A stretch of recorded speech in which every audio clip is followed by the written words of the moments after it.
మగవాళ్ళను సమానంగా అందంతో ఆకర్షించేది ఒక్క చందమామకు మాత్రమే సాధ్యం. చందమామను ఎంతసేపు చూసినా బోర్ కొట్టదు. చూసిన ప్రతిసారి ప్రత్యేక రంగులో కనిపిస్తుంది. ఆకారం కూడా మారుతూ ఉంటుంది. ఇంత అందంగా కనిపించే చంద్రుడు లేకపోతే భూమి ఏమవుతుంది? భూమి తన కక్ష నుండి చేజారకుండా భూమిని కంటిన్యూగా చంద్రుడు తన ఆకర్షణ శక్తితో లాగుతూనే ఉంది. చంద్రుని గురుత్వాకర్షణ శక్తి భూమి దాని అక్షం మీద ఉండేందుకు కారణమవుతుంది. ఇతర గ్రహాల నుంచి వచ్చే గురుత్వాకర్షణ కారణంగా చందమామ భూమి నుంచి దూరంగా వెళ్తుంది. చందమామ రోజు రోజుకు భూమికి దూరంగా వెళ్తున్నదనేది నిజం. చందమామ పూర్తిగా భూమిని వదిలేసి వెళ్ళిపోవడానికి కొన్ని వందల కోట్ల సంవత్సరాలు పడుతుంది. అప్పట్లో చందమామ భూమికి జస్ట్ 22,500 కిలోమీటర్ల దూరంలోనే ఉండేదని అంచనా. ఇప్పుడు అదే చందమామ 4,02,336 కిలోమీటర్ల దూరంలో ఉంది. ఈ విధంగా చందమామ క్రమంగా భూమికి దూరంగా వెళ్తుంది. చందమామ సంవత్సరానికి 3.76 సెంటీమీటర్లు భూమి నుండి దూరంగా వెళ్తుంది. భూమికి ఉన్న ఏకైక ఉపగ్రహం చంద్రుడే. చంద్రుడికి ఉండే గురుత్వాకర్షణ శక్తి భూమిపై ఉన్న సముద్రపు నీటిని పైకి లాగేందుకు ప్రయత్నిస్తూ ఉంటుంది. అందువల్ల సముద్రంలో అలలు ఏర్పడతాయి. దానికి గాలి తోడై ఆ సముద్రపు అలలు భారీ స్థాయికి చేరుకుంటాయి. అందువల్ల కొన్ని చోట్ల పెద్ద పెద్ద అలలు, మరికొన్ని చోట్ల చిన్న చిన్న అలలు ఉండి భూమి బ్యాలెన్సింగ్గా ఉండడానికి కారణం చంద్రుడే. సముద్రంలో అలలు అనేవి ఉంటేనే సముద్రపు జీవులకు మనుగడ ఉంటుంది. భూమిని 23.5 డిగ్రీల కోణంలో వంగి ఉండేలా చేసేది చంద్రుడే. చంద్రుడి గురుత్వాకర్షణ కారణంగా జరిగే ఈ మార్పు వలనే భూమిపై ఋతువులు ఏర్పడతాయి. ఎండ, వాన, చలి అంటూ వేర్వేరు సీజన్లను మనం చూడగలుగుతున్నాం. అందువల్ల మనిషి భూమిపై బ్రతకగలిగే అవకాశం ఉంటుంది. సూర్యుడు భూమి నుంచి దాదాపు 93 మిలియన్ కిలోమీటర్ల దూరంలో ఉన్నాడు.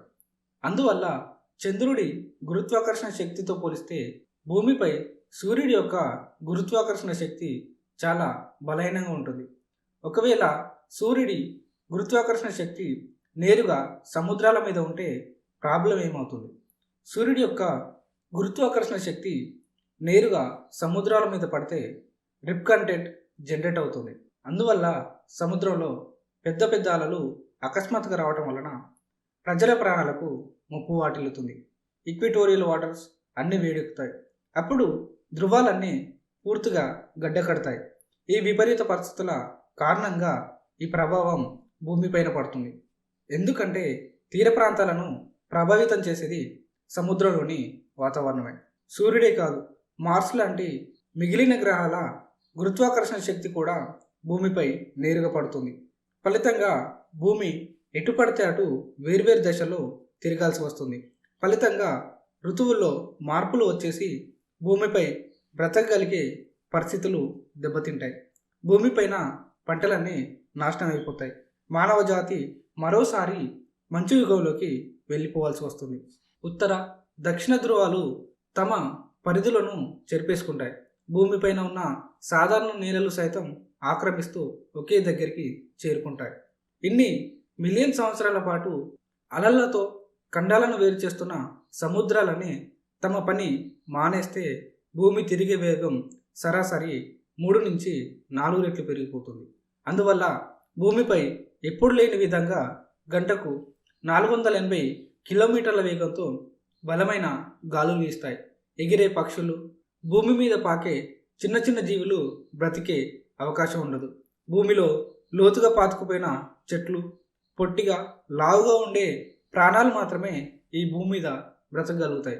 మ్యాక్సిమం సముద్రపు జీవులన్నీ అంతరించే ప్రమాదం ఏర్పడుతుంది. గతంలో లాగా సముద్రంలో అడుగు భాగాన ఉండే సారవంతమైన న్యూట్రియంట్స్ను అలలు సముద్రం పైకి తీసుకురాలేవు.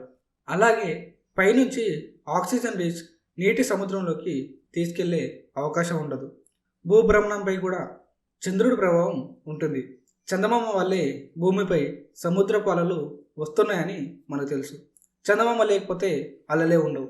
చందమామ దూరం వెళ్తున్న కొద్దీ భూమి తన చుట్టూ తాను తిరిగే వేగం పెరుగుతుంది.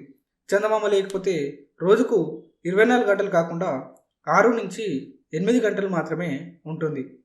అంటే సంవత్సరంలో 1000 రోజులకు పైగా ఉండవచ్చు.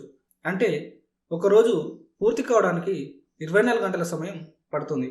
అదే చంద్రుడి యొక్క గురుత్వాకర్షణ శక్తి లేకపోతే భూమి వేగంగా తిరుగుతుంది. అందువల్ల ఒకరోజు అత్యంత వేగంగా గడిచిపోతుంది. భూమి తిరిగే వేగం పెరిగినప్పుడు గాలిలో వేగం కూడా పెరుగుతుంది.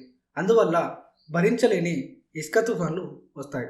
ఎప్పుడైతే చందమామ ఉండదో భూమిపై సీజన్లు ఉండవు. ఎప్పుడు ఎండే ఉంటుంది.